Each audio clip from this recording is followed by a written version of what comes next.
Many ancient civilizations worshipped gods in the form of birds. Egyptians venerated the strength of Horus, and Greeks connected the owl of Athena with wisdom. The son of Ra came in the form of a duck, while numbers and magic were the domain of ibis-headed Thoth. Ancient Greeks told the story of Daedalus and Icarus, using the powers of flight as a metaphor for challenging humanity's limitations. Winged Nike was the goddess of speed, of strength, and victory, while Romans regarded the messenger Mercury as the inventor of all the arts. Today, we need to continue to embrace birds as an integral part of our world. East Africa alone has more than 1,300 bird species, each with its own story to tell. Through Todd Gustafson's lens and To the Ends of the Earth series, we have an unparalleled eye-level photographer's view of avian species with whom we share our delicate planet.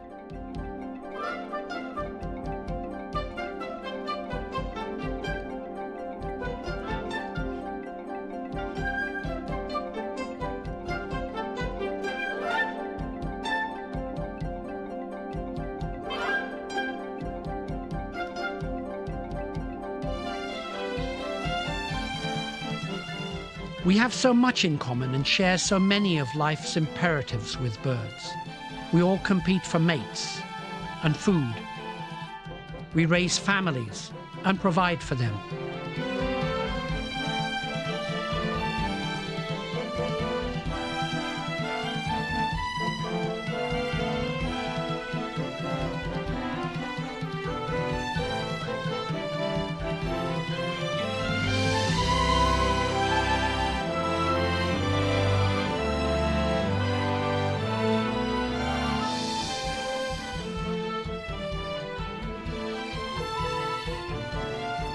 Some things we do for the sheer joy of it.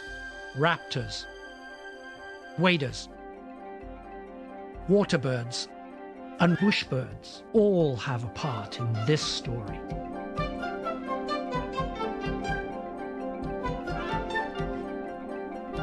Sharing the diversity and beauty of East African birds and focusing attention on the need for conservation-based coexistence goes hand in hand with creating a better way forward for humanity and the rest of the natural world. Celebrate the beauty of East Africa's bird life and get an intimate glimpse into the life stories of these dynamic avians through Todd's vision presented here in To the Ends of the Earth, Birds of East Africa. To give a perspective of how Todd's photographic vision and passion for wildlife began, Todd and his brother Brian returned to their roots in Magamba, Tanzania, to visit the school built by their father in the 1960s. I'm going to go back to 1962 when Dad, as a 40-year-old with a family of 3 kids, somebody asked him to come and build a school in Tanzania, and he said, yeah, but building the school and being the headmaster, and being a biology, zoology teacher. Exactly. And raising a family. That's a challenge. I think right here is where I got my first love of nature. Growing up in the Usambara Mountains at 7,000 feet, and as a small child, having this as my backyard. Mom and Dad were doing their thing, running the school, keeping house, and I could explore this beautiful rainforest. Inside it were colobus monkeys, chameleons, clouds of butterflies. It was an amazing place to be. Dad was the headmaster here, so when people came through looking for specific bird species, he would know where to find them. They'd come through and they would say, we need to find the Usambara scops owl, or we need the Usambara golden weaver, or where's the special, only in this area, 2-horned chameleon? And he knew where to get them, so he would send them on their way, but now I know where to find them.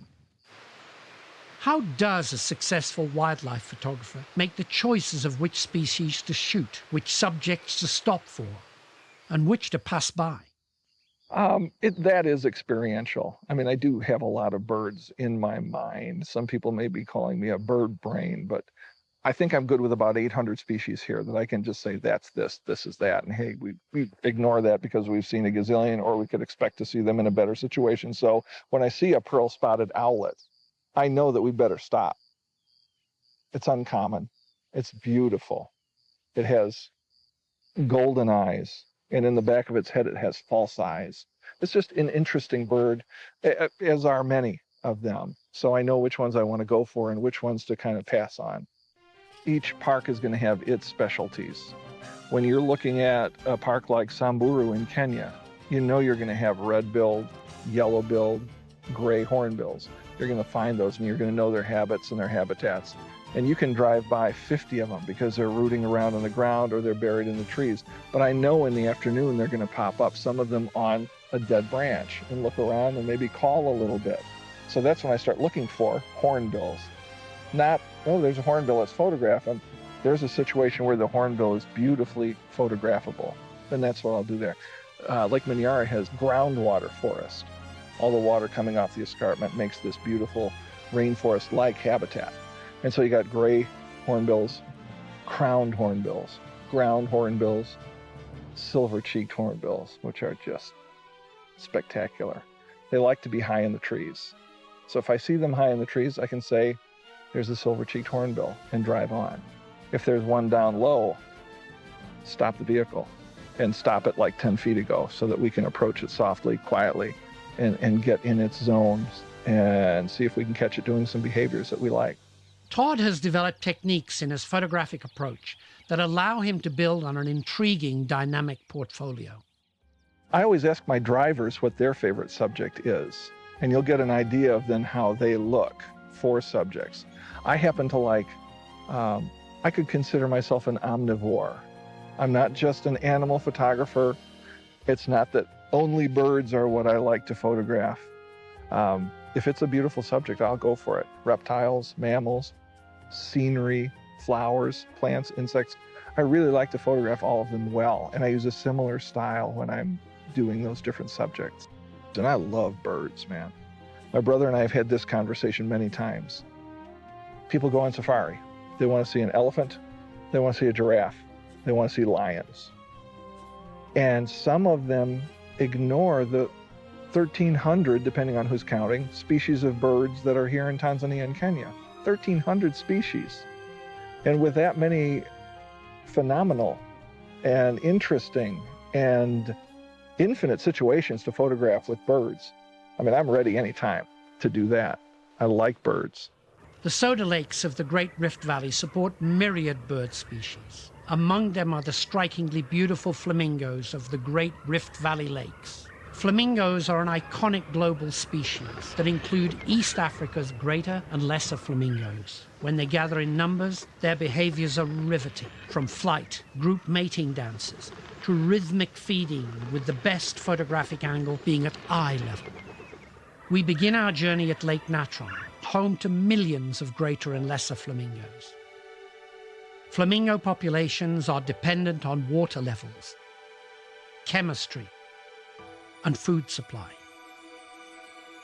These two East African flamingo species court, nest, and raise chicks in the shallow, nutrient-rich waters of this remote lake.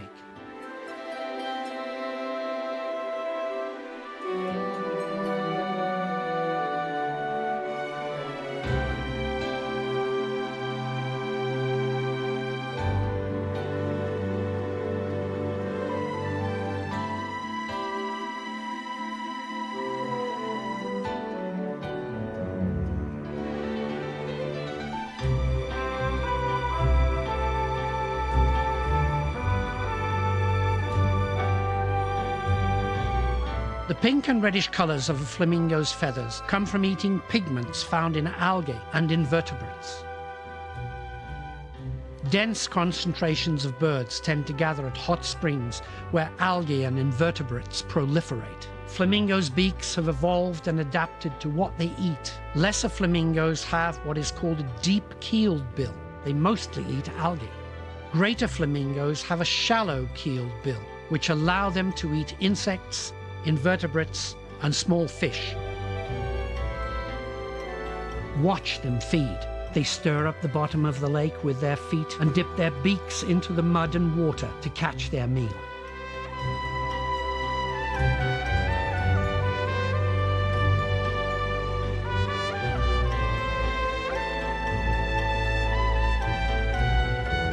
Flamingos gather in colonies or flocks.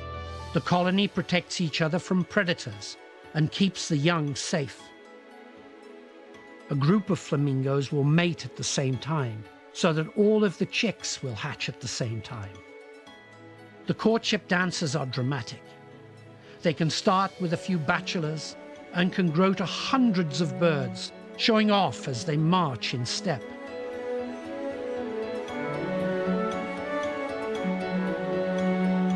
Flamingos are monogamous. Once they mate, they tend to stay with that mate. The little grey chicks get their colours as they eat more and more krill and algae. The beauty of these elegant birds is multifaceted. Individually, their shape, feather textures, brilliant colours and gait are intriguing. In pairs and groups, their coordinated movements are reminiscent of a ballet.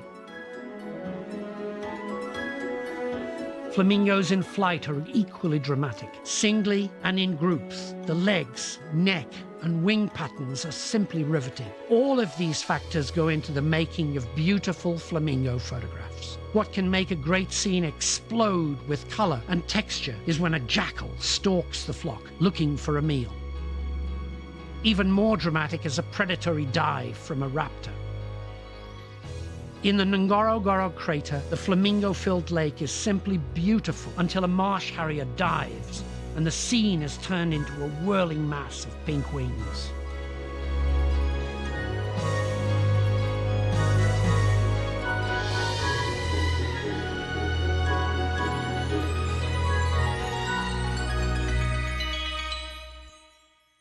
Of all the dynamic traits that birds possess, the one most universally envied is flight.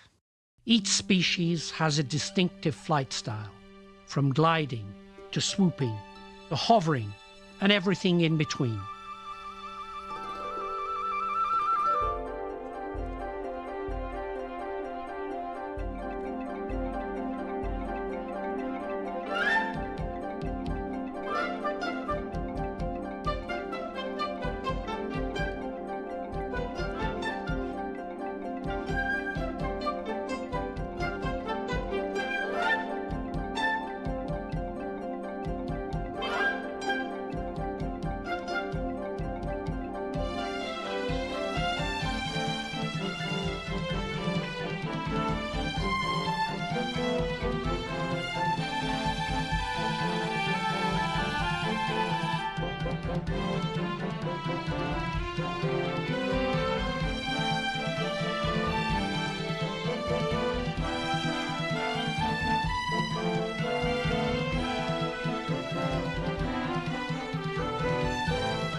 Out of all the photo subjects available in East Africa, how is it that Todd has such a rich, diverse portfolio of birds?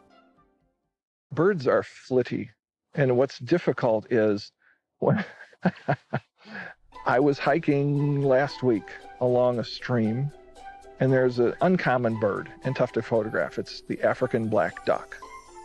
And they were coming to a pool where there was a cascading waterfall. And I thought, I can catch up to them in that pool because they'll have to stay because there's a waterfall. They got to the waterfall and they flew off, and I never saw them again. I forgot they can fly. So they can go from here to there in a heartbeat. But if you can establish some pattern of their habits, there's a giant kingfisher down in Lake Minyara that I know where he lives. I know where he likes to hunt. Every time I pass by that point, there's rocks and some green and some pools and some water. Then there's some trees that have nice limbs over the water, and he likes to hang out there. So if he's there, I'm ready. This is a place where we can see the giant kingfisher. We don't always see him here, but today it seems like there are two. I can hear him calling, and you hear a response.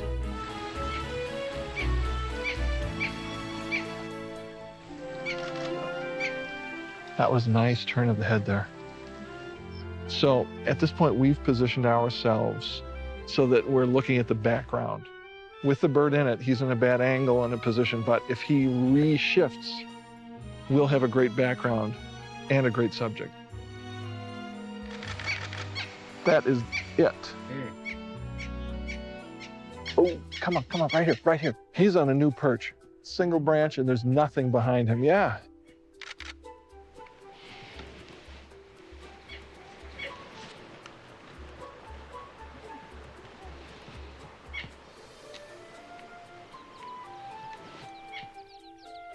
It's a dead-on portrait of this beautiful kingfisher, full body. Facing us, there's a beautiful green leaf behind him, a dead dark green behind that, and his whole chest is showing. And every situation here has been different with the background. One was the water, then one was green. We had real dark green with a bright leaf, and now this is sort of a uniform forest green.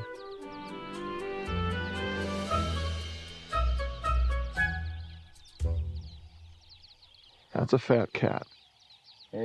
Our first clue that there was a kill here was the number of hyenas that were in the long grass looking this way. I can hear hippos in the river, the Grumeti River. This is a hippo carcass here that's been killed by, it looked like 5 or 6 lions of the Grumeti pride. I've never seen a hippo kill, and you can only imagine the battle this must have been last night, where you have this massive hippo with flashing teeth and 5 or 6 powerful lions, maybe a kilometer from the river. I can't even imagine. Right now we've got jackals doing their scavenging. That's a lot of meat for that little jackal.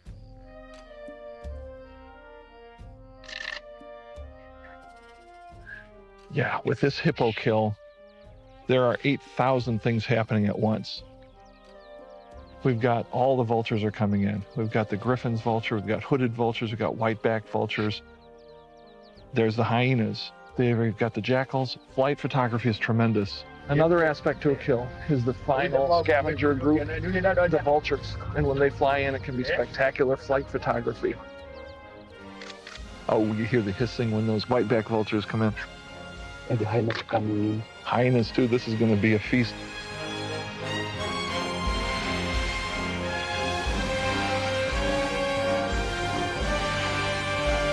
Left. Now you can get the flight line. Here they come. There's just squadrons coming in. This is amazing, amazing. Oh, this is just great.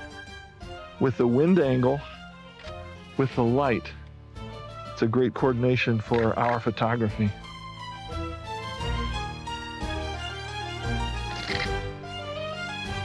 The goal here I like is when they flare just as they land and all their wing feathers show. Landing gear down. I've worked a lot with a long lens on this scene, trying to get individual birds and hyena faces. But to capture this scene as a full kill, I'm using a wider 80 to 200 millimeter lens. The wings are flapping. There's a tree in the left corner, a termite hill in the bottom. That's a well-organized kill. The obvious shot here is a pile of feathers. But what are you going to make of that? Sometimes one vulture will come up and be the king. Sometimes the hyena, oh look at that, vultures are just on top of each other. They're standing on each other. Oh, then when you get a hyena sticking its head up, taking ownership. This is how different things can be in the matter of an hour. This morning we had a hippo kill. And I mentioned at that point, this is an organized kill. It looks photographically elegant and a lot of action. Now, it's broken up. There are 3 parts of this hippo left over, and there's just scads of vultures everywhere. From that mess of birds and scavengers, I'm hoping for maybe 3 shots. I took a lot of shots, but I want wings that are well organized in some form around one of the hyena faces as a rock. I have a panoramic view that I did of the whole thing, and then some of the flight, all these vultures coming in spectacular light. It should be a nice thing for maybe 3 shots. Bee ears are well-defined, sharp, colorful. When they fly, their wings just go like this. And they always come back to the same perch. And as always, they often come back to the same perch. So you can be prepared when they fly off that they're going to come back here.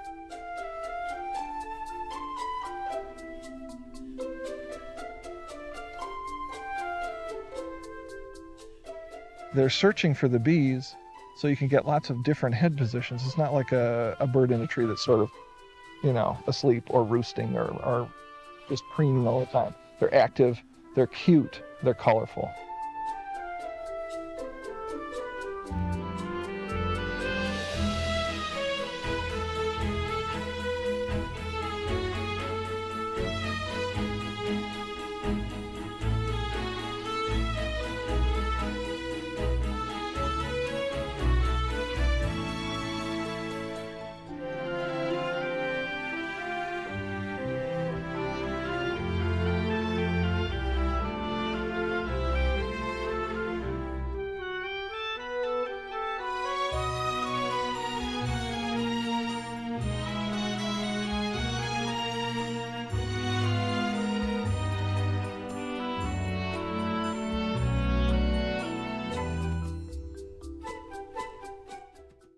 Oxpeckers are the quintessential cleanup bird. Their symbiotic relationship features a host animal who provides the oxpecker with parasitic insects to eat.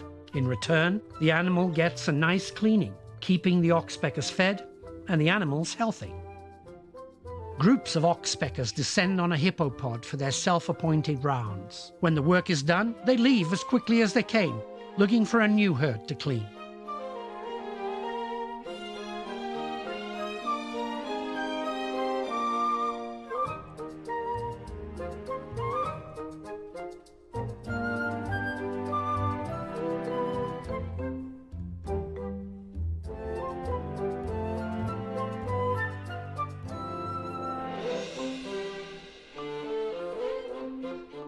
Oxpeckers aren't the only birds who provide this service.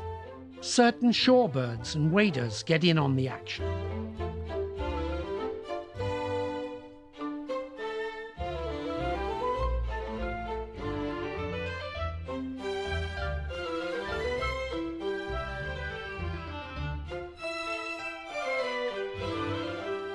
It's common to see wattled starlings descend on a zebra herd for a meal and a free ride.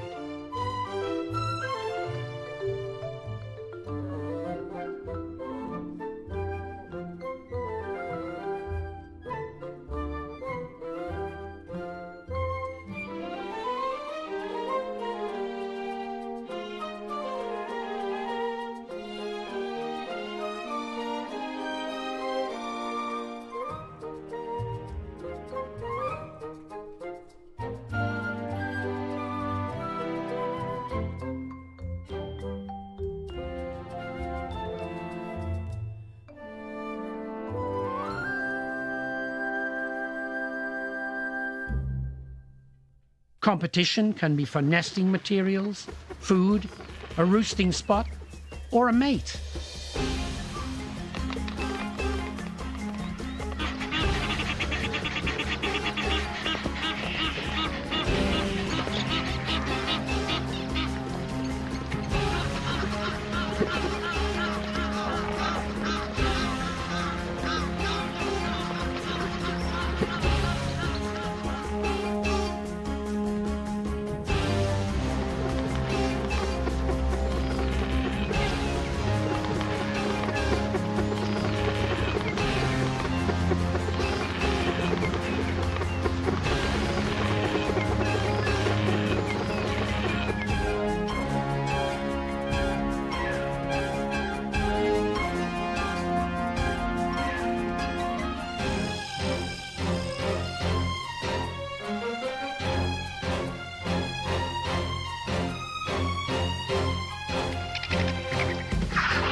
Birds can have stunning courtship behaviors.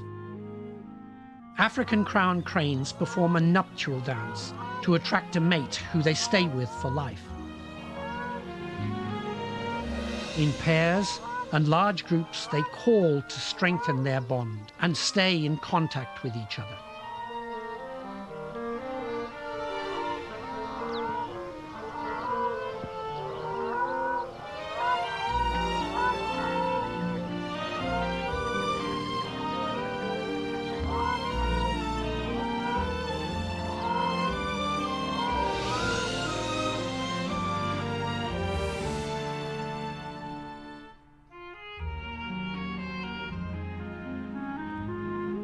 Kingfishers feed their mates, here a spider delicacy. Cory bustards puff air sacs in their necks, creating a visual signal to all females in the area.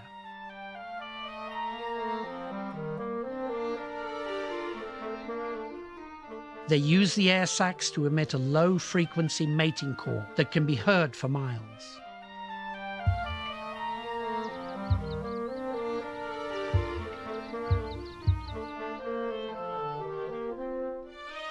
Oddly, ground hornbills mate and roost in trees.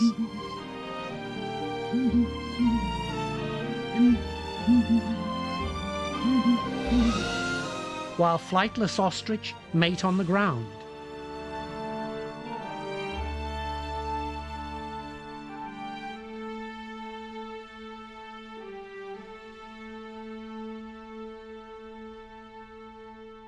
Plovers lay eggs among small rocks and stones that allow the nest to blend with its surroundings. This beautiful little crown plover protects her nest. As perceived threats come near her nest, she stands and spreads her wings in a defensive display. Bee-eaters make nests in hillside claybanks. Male ostriches incubate as many as 20 huge eggs in a communal nest, scraped and nestled into the soft earth.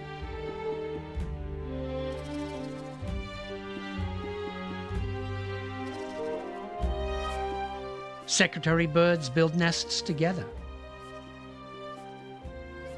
They both gather sticks and fly back to the nest, executing a mating dance of intricate balletic bowing.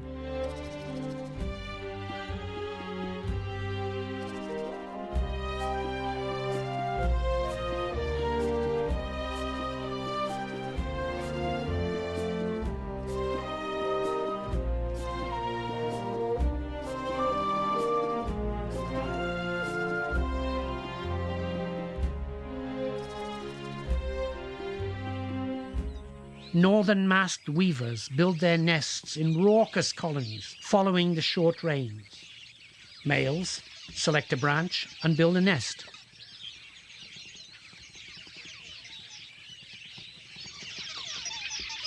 When the job is done, they signal females by grooming and wing vibration.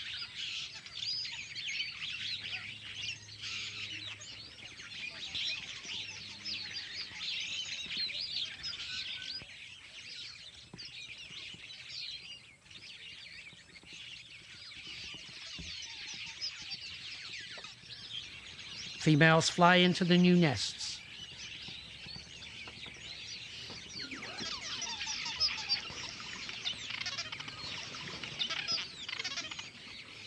If the nest fails this inspection, the male either redecorates or starts a new one.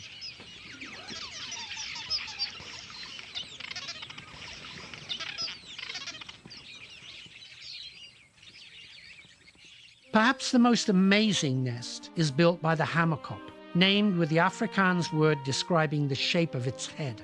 The nest is absolutely massive. An unexpected visitor gives an indication of the nest's size. This huge male leopard relaxes the day away as the Hammerkop patiently waits his chance to re-enter the nest. The tiny chin-spot batis male and female build a nest together. The male uses water droplets trapped in his feathers to shape the delicate structure. They both add to the nest by carefully weaving together gossamer spider webs and forest lichens.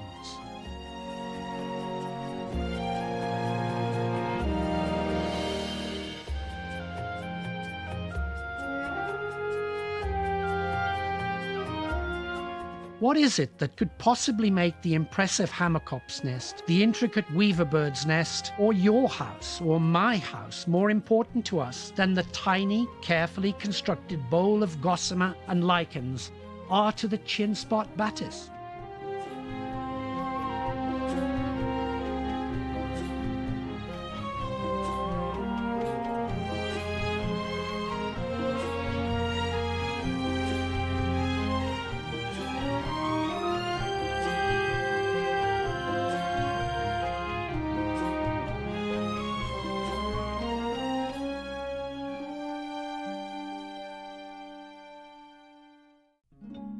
Chicks hatch and parents nurture and teach them survival skills.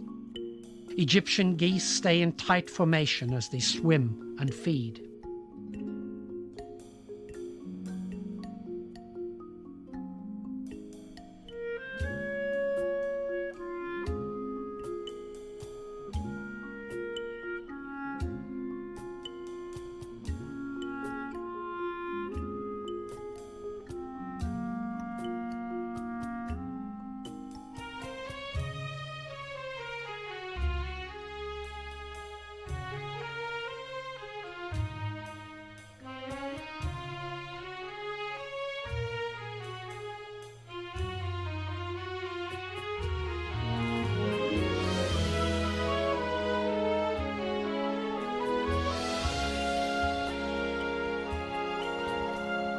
Cultish crowned crane chicks follow their parents as they search for seeds and insects.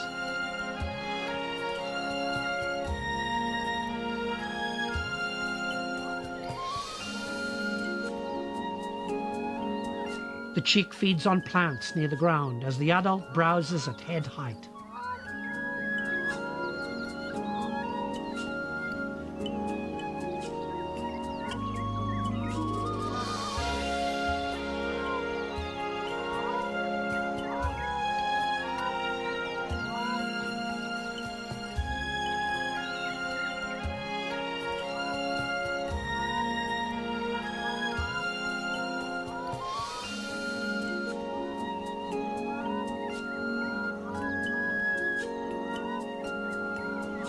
Yellow-billed stork fledglings gather in nurseries until their parents take them to acacia treetops for feeding and training.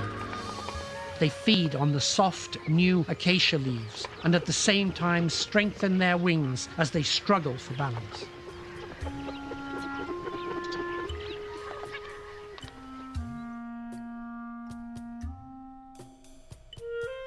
A community ostrich nest hatches and joins another set of hatchlings to form a nursery watched over by several adults.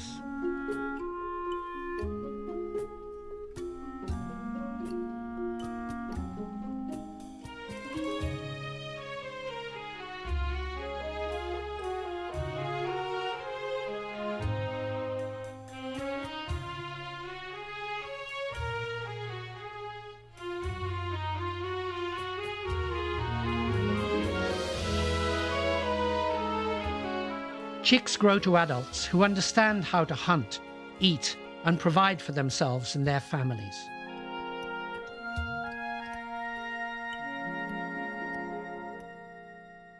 They were doing Maasai burning.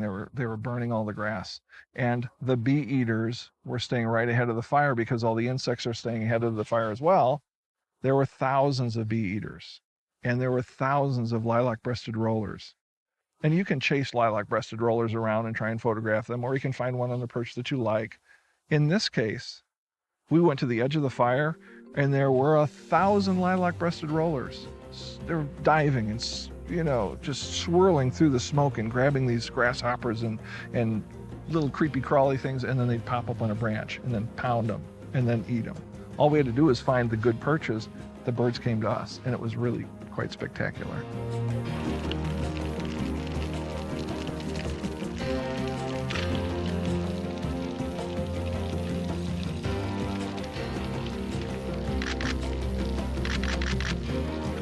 I love the translucence of this smoke. It gets really intense on the bottom, but then the sun's peeking through. You got the black trees and then green to the right where it hasn't burned. All these rollers are coming in. They're just eating all the insects as they fly in front of the fire, trying to escape. The importance of dung beetles cannot be overstated. They hatch after the short rains and use elephant dung as nutrient-rich places to lay their eggs. Compacting these balls by rolling them across the plains distributes seeds and fertilizes the grasslands. Entire species depend on this hatching. White storks migrate from Europe to fatten up for the mating season.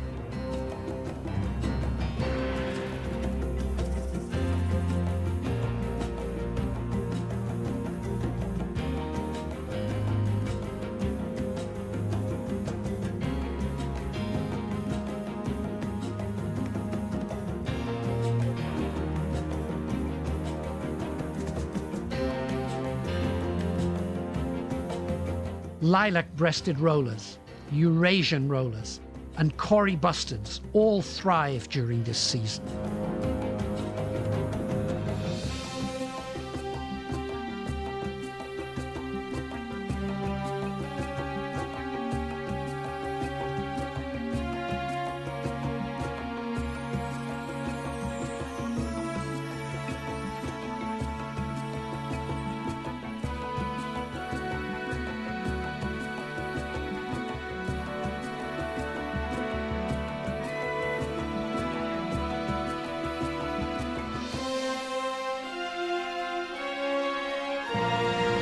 One of the most voracious and efficient hunters on the plains is the ground hornbill.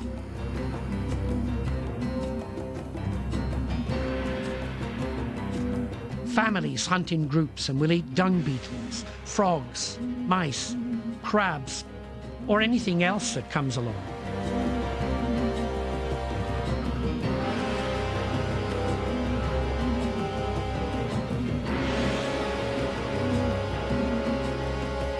A prized photo is to get the perfectly executed toss.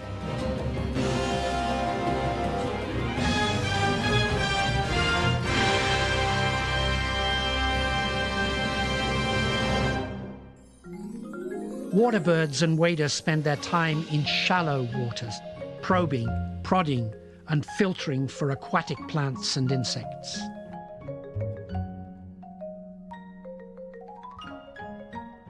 Elegant pied avocets often feed in pairs.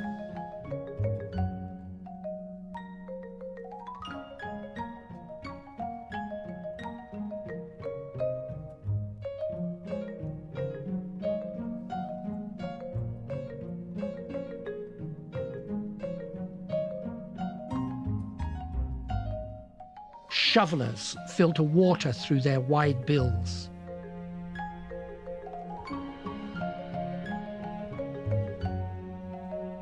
Spoonbills use similar filtering as they feed in the shallows.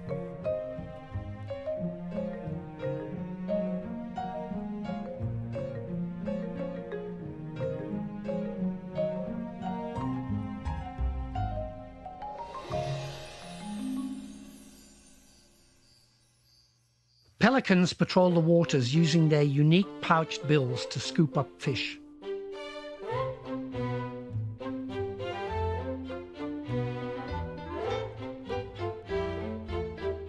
They often use cooperative hunting, a herding strategy to surround schools of fish.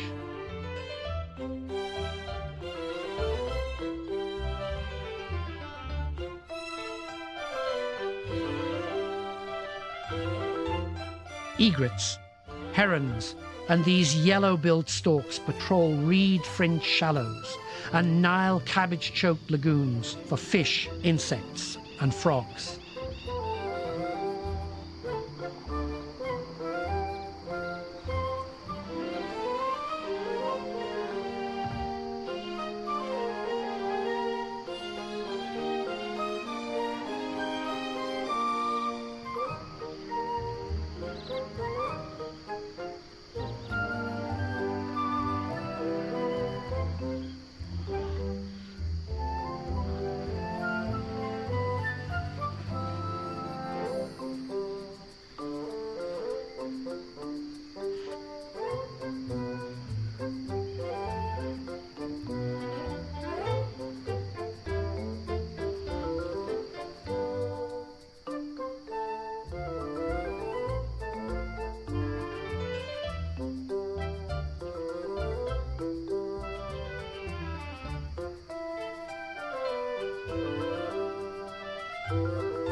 The saddle-billed stork delicately rinses his beak after eating a frog.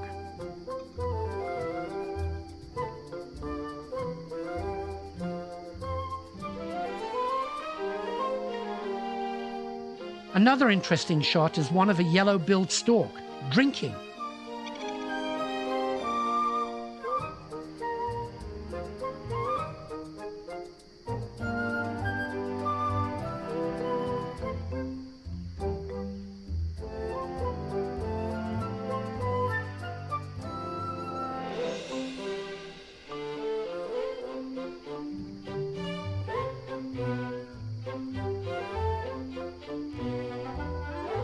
Kingfishers' hunting style is similar to bee eaters.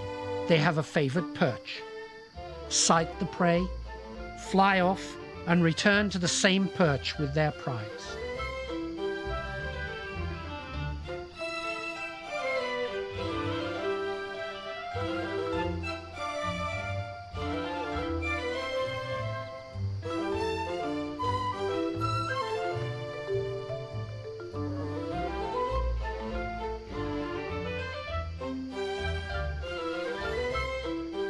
This malachite kingfisher isn't certain he likes the texture of the spider he just ate. There are as many variations on feeding as there are types of birds.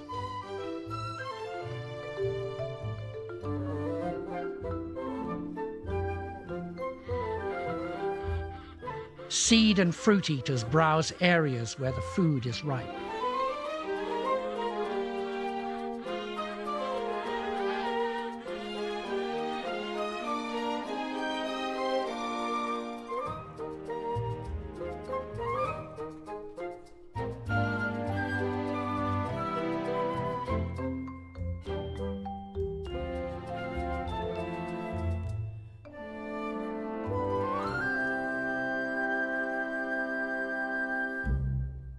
Raptors are built to hunt with their sharp, powerful talons and their massive beaks.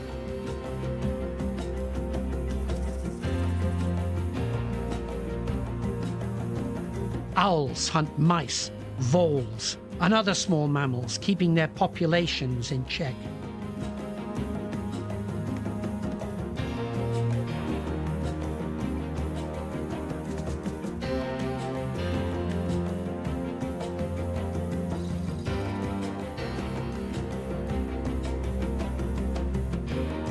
What a battle it must have been when this eagle owl hunted this genet cat.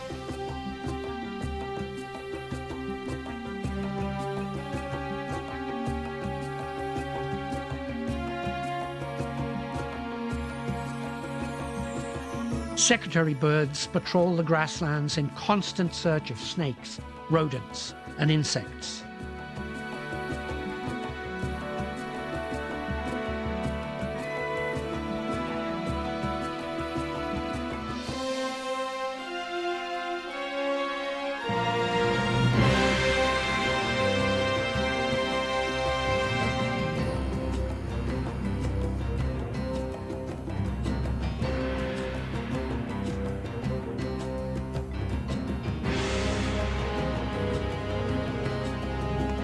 African Harrier hawks have a unique way of hunting for insects. They patrol in areas where there are stands of dead trees. Their snake-like necks are suited to explore behind dead bark. They hang on to the tree with their beak as they use powerful legs and claws to pry away the bark and use their huge wings to keep balance.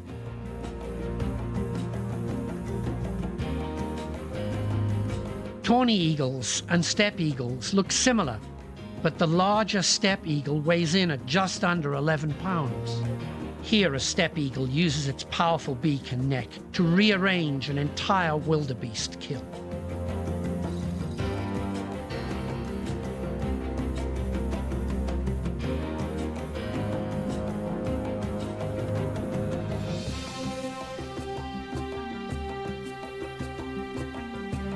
What are the factors that go into the making of dynamic storytelling bird images? I try to avoid taking birds that are high in trees because the angle is awkward. It's just you're looking right up at them and they're looking down their nose at you. So I prefer when I see a raptor at eye level, I just, I grab the driver and sort of, signal that we need to stop without screaming because you don't want to scare the bird. But when you can look dead on in the eye of a raptor, it's more intimidating for the viewer when they see that photo.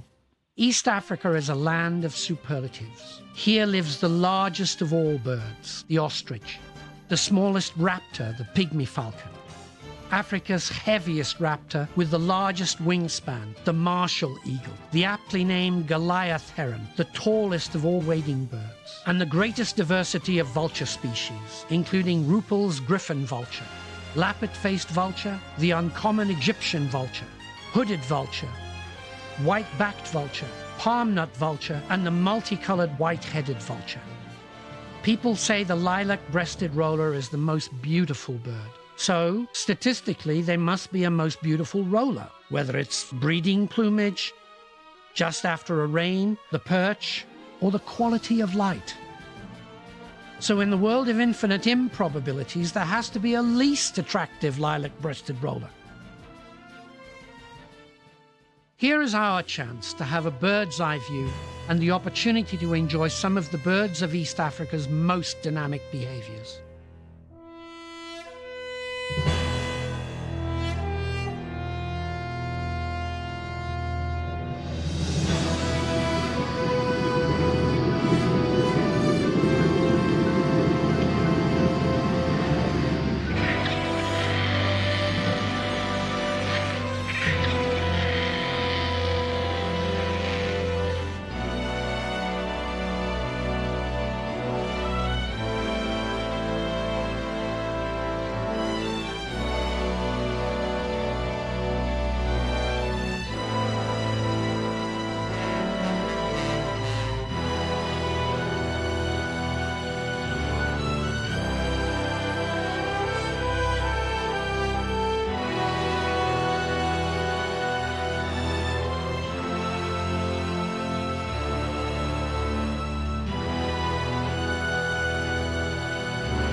Elephants share news with the most delicate touching of trunks.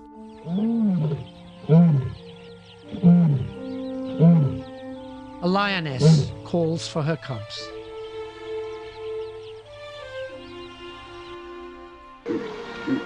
Vero's eagle owls call to each other, welcoming the night.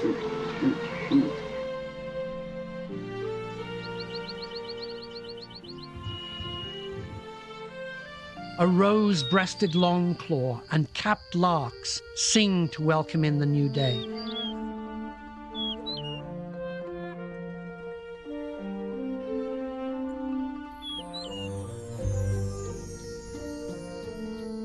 A black-bellied bustard has a well-orchestrated call to attract a mate.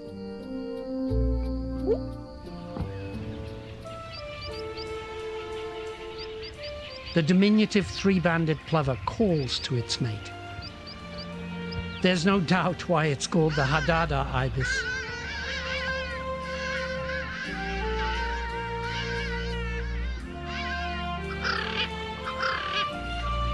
Bird calls echo across the plains, lakes, and woodlands.